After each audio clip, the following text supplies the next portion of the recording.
సంబంధం లేకుండా ఈ ఖనిజ సంపద ద్వారా వచ్చే ఆదాయాన్ని పెంచాలి, పేదలకు పంచాలి అనే విధానాన్ని తీసుకొని అన్ని రకాలుగా నిబద్ధత కలిగిన అధికారులనేసి నిబద్ధత కలిగిన మంత్రిక బాధ్యత ఇచ్చి ఈనాడు రిఫార్మ్స్ తీసుకొచ్చి ఆదాయాన్ని పెంచడం జరిగింది.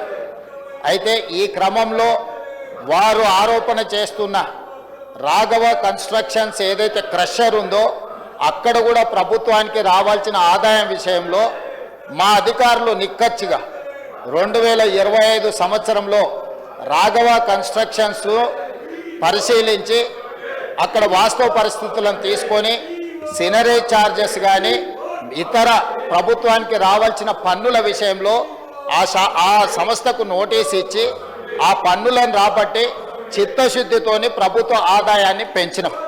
మేమిచ్చిన నోటీసునే వాళ్ళు తీసుకొచ్చి చదివి వినిపించి ఈ నోటీసు గత ప్రభుత్వం ఇచ్చిన నోటీసు కాదు, గత ప్రభుత్వం దీన్ని కనిపెట్టింది లేదు, లేదా ప్రతిపక్ష నాయకులు ఎవరైనా ఈరోజు ఈ అంశాన్ని ప్రస్తావిస్తున్న శాసనసభ్యులు ఎవరు కూడా ఇక్కడ అక్రమం జరుగుతుందని ప్రభుత్వానికి ఫిర్యాదు చేయలే. ప్రభుత్వమే స్వయంగా ఏ ప్రాంతాలలో ఇసుక దోపిడీ జరుగుతుంది, ఖనిజ దోపిడీ జరుగుతుంది, ప్రభుత్వ ఆదాయానికి గండి పడుతుందని కనుక్కొని మేమే ఆ నిధులను రాబట్టుకునే కార్యక్రమంలో భాగంగా ఈరోజు రాఘవ కన్స్ట్రక్షన్స్కు నోటీస్ ఇచ్చినాం.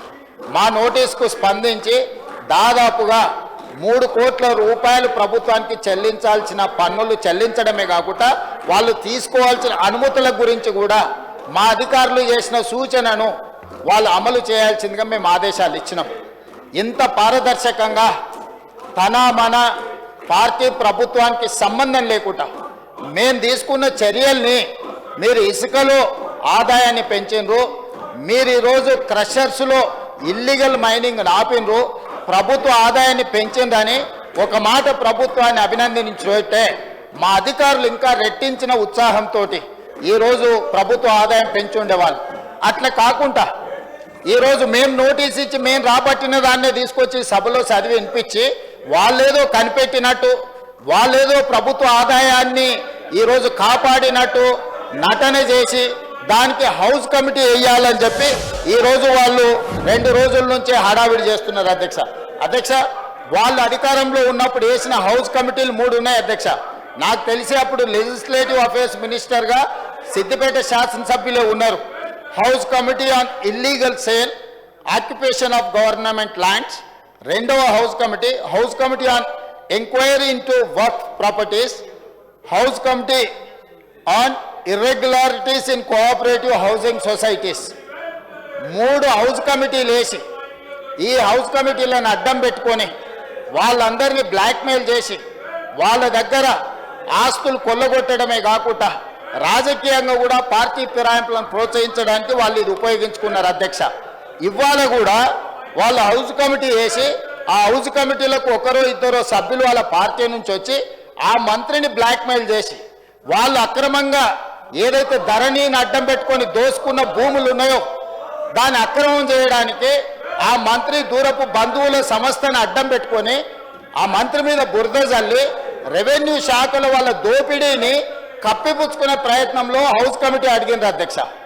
అప్పుడు మా మంత్రి గారు విచారణకు ఆదేశిస్తామని చెప్పిన ఒక దళితుడు ఆ శాఖను నిర్వహించడం అతనికి చేత కాదు, అతని సమర్థుడు కాదు అని ఆ మంత్రిని ప్రజల ముందు చిత్రీకరించడానికి పాపం ఆ మంత్రి గారు మొత్తం ఇంగ్లీష్లో చదువుకున్నాడు హెచ్పిఎస్లో.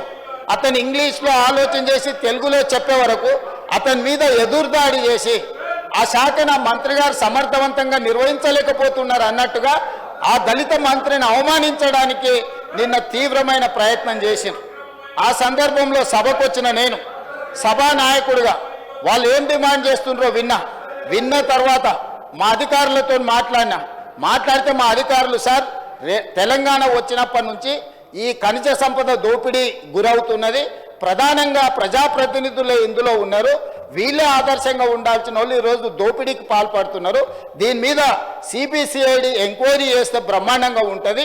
రాఘవ కన్స్ట్రక్షన్స్తో పాటు జూన్ 2, 2014 నుంచి నిన్నటి వరకు జరిగిన వ్యవహారాలు, లావాదేవీలు, అక్రమ మైనింగు, ప్రభుత్వ ఆదాయ నష్టము అన్నిటిని కలిపి సిబిసిఐడి ఏమని మా అధికారుల సూచన మేరకు వాళ్ళలాగా హౌస్ కమిటీలు వేసి బ్లాక్మెయిల్ చేసి లబ్ధి పొందాలన్న ఆలోచన చేయకుండా చిత్తశుద్ధితోటి ఈరోజు రాష్ట్ర ప్రభుత్వం ఒక సిబిసిఐడి ఎంక్వైరీకి ఆర్డర్ ఇచ్చినాం. నేను తమ ద్వారా ప్రతిపక్షానికి విజ్ఞప్తి చేస్తున్నా అధ్యక్ష, దయచేసి అక్కడ కొంతమంది సీనియర్ శాసనసభ్యులు కూడా ఉన్నారు, కొందరు సిన్సియర్ కూడా ఉన్నారు. నేను సిన్సియర్గా ఉన్న సభ్యులకు విజ్ఞప్తి చేస్తున్నా, మీ దగ్గర ఏమేమి సమాచారం ఉందో ఈ సమాచారాన్ని పూర్తిగా మా సభ్యులే కాదు, మా సభ్యులు కానీ, మా బంధువులు కానీ, మా దూరపు బంధువులు కానీ, మా అనుచరులు కానీ, మా సహచరులు కానీ ఎవరైనా ఈ అక్రమ మైనింగ్లో పాల్గొంటే, ప్రభుత్వ ఆదాయానికి గండి కొడితే, అనుమతులు లేకుండా అక్రమంగా మైనింగ్ చేస్తే వివరాలన్నీ మీరు సిబిసిఐడి అధికారులకు ఇవ్వండి. మీరు ఇచ్చిన ఏ ఆధారాన్ని కూడా, మీరు నిర్దిష్టమైనగా చేసే ఏ ఆరోపణను కూడా మా అధికారులు నిర్లక్ష్యం చెయ్యరు. సంపూర్ణంగా మీరు ఇచ్చిన ఫిర్యాదులను స్వీకరించి ఆ ఫిర్యాదులకు మీకు రిసిప్ట్ కూడా ఇచ్చి మీకు మీ దగ్గర ఇది స్వీకరించినమని పూర్తి స్థాయిలో విచారణ చేసే బాధ్యత మా అధికారులు తీసుకుంటారు. తెలంగాణ పోలీసు అధికారులకు దేశంలోనే కాదు ప్రపంచంలోనే ఒక మంచి పేరున్నది. నిజాయితీ కలిగిన అధికారులు ఉన్నారు. నిజాయితీ కలిగిన అధికారులను సిబిసిఐడి ఎంక్వైరీ చేసి మీరు ఏమేమి చెప్పదలుచుకున్నారో మొత్తంగా మైనింగ్ శాఖలో జరిగిన అక్రమాల మీద నిగ్గు తేల్చడానికి మేము సిద్ధంగా ఉన్నామని చెప్పి నిన్న చర్చల సందర్భంగా సిబిసిఐడి విచారణకు ఆదేశించినాం అధ్యక్ష. ఆ తర్వాత సభ జరిగింది. ఆ తర్వాత సభా వ్యవహారాలను మనం ముందుకు తీసుకెళ్ళాం. ఆ తర్వాత క్రీడలు నిర్వహించుకున్నాం. ఇదంతా అయిపోయిన తర్వాత రాత్రి వాళ్ళ కుటుంబ తగాదాలు, నువ్వు చేసిన పనికి నీ బ్లాక్మెయిల్ కోసం ఈరోజు నేను కూడా ఇరుక్కున్నా అని కేటీఆర్ గారు హరీష్ రావు గారి మీద దాడి చేయడంతో ఈరోజు సభను జరగకుండా చేసి ఏదో ఒక రకంగా దృష్టి మరల్చడానికి వీళ్ళు ఈరోజు కార్యక్రమం తీసుకున్నారు అధ్యక్ష. దయచేసి నేను విజ్ఞప్తి చేస్తున్నా హరీష్ రావు గారికి, కేటీఆర్ గారికి, అక్కడ ఉన్న సిన్సియర్ కొద్దిమంది సభ్యులకు కూడా ప్రభుత్వానికి సహకరించండి. ప్రభుత్వం ఆదేశించిన సిబిసిఐడి ఎంక్వైరీకి మీరు ఏమేం ఫిర్యాదులు చేస్తారో తీసుకుపోయండి. మిగతా పార్టీ సభ్యులకు కూడా నేను సూచన చేస్తున్నా, బీజేపీ కావచ్చు, ఎంఐఎం కావచ్చు, సిపిఐ కావచ్చు, లేదా మా పార్టీలో ఉన్న సభ్యులకు కూడా మీ దగ్గర ఏ సమాచారం ఉన్నా తెలంగాణ రాష్ట్రంలో ఖనిజ సంపదకు సంబంధించి ఎవరు అక్రమాలకు పాల్పడినా, ఎవరు దోపిడీకి పాల్పడినా, ఇతర రాష్ట్రాల నుంచి కూడా అక్రమంగా మన రాష్ట్రంలోకి పన్ను కట్టకుండా వస్తున్న ఇసుక కానీ ఇతర మైనింగ్ ఏదైతే ఉన్నదో వాటన్నిటి మీద మీకు ఏ సమాచారం ఉన్నా విచారణ అధికారులకు ఇవ్వండి. సంపూర్ణంగా విచారణ చేసి దోషులను శిక్షించే బాధ్యత మా ప్రభుత్వం తీసుకుంటుంది. ఇది మొదటి విషయం అధ్యక్ష. రెండవది, ఏ హౌస్ కమిటీ అయినా ఇట్ ఈజ్ రికమెండింగ్ అథారిటీ అంటే వాళ్ళు క్షేత్రస్థాయిలో పర్యటన చేసి పరిశీలించి ఇలా జరిగింది, ఇలా చర్యలు తీసుకుంటే బాగుంటుందని సభాపతిగా తమరికి నివేదిక అందిస్తారు అధ్యక్ష.